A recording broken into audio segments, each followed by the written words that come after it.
Kelly here with lesson 4, the 4th day of the marketing course for indie authors. How to have fun and profit while you're marketing your book. And those things kind of seem mutually exclusive if you've been doing this for very long. Marketing can be a real drag. It was one of the things that I wanted to do when I made this little e-course for you, is to take the drag away from it. Like, this really can be fun. Just find what works for you and just step into the freedom of using whatever works for you. There's no right or wrong way to do it. There are some things you need to know, some tips and tricks that can make it easier and more fun and more profitable, and that's what this course has been about. But there really aren't any hard rules. You can use it however you want to use it. Today we are talking about keywords and metadata.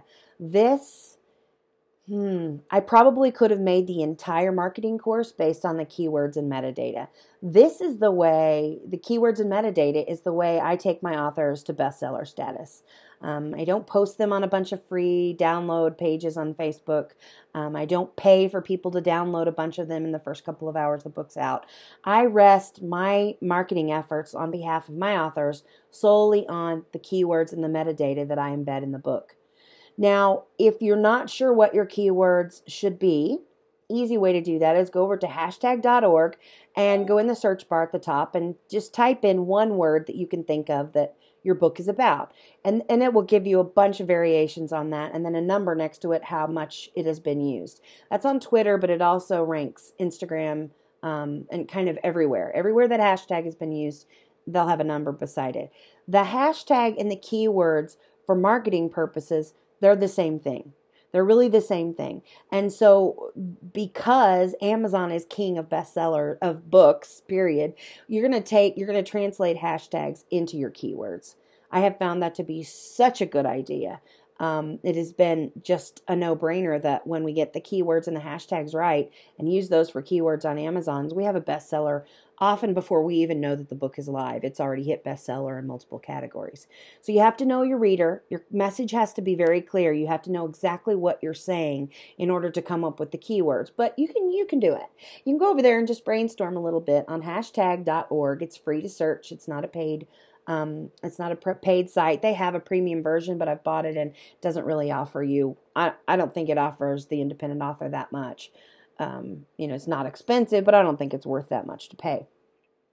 Now let's go talk about metadata. Metadata includes everything from your ISBN to the size of the book to the date and month and year it was published, your author, bio, everything about your book, who it's distributed to, who it's distributed by, everything is encapsulated in that metadata.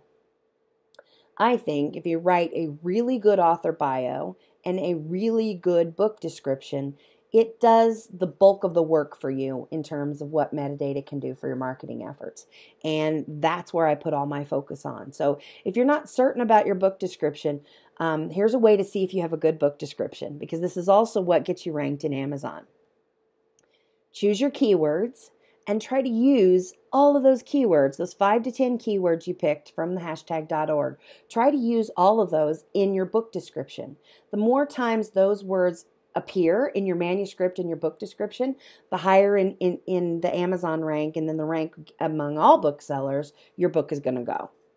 So that's my secret sauce. That's the way that I land on making a bestseller. But more than that, not just like a one and done bestseller, that's the way I see longevity of sales, is when you get that information right.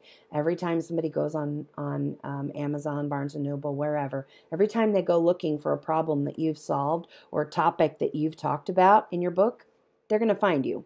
And the better that keyword description, the better your book description, your author bio, and your keywords are, the better those are, the more fine-tuned they are, the better your book sales will be.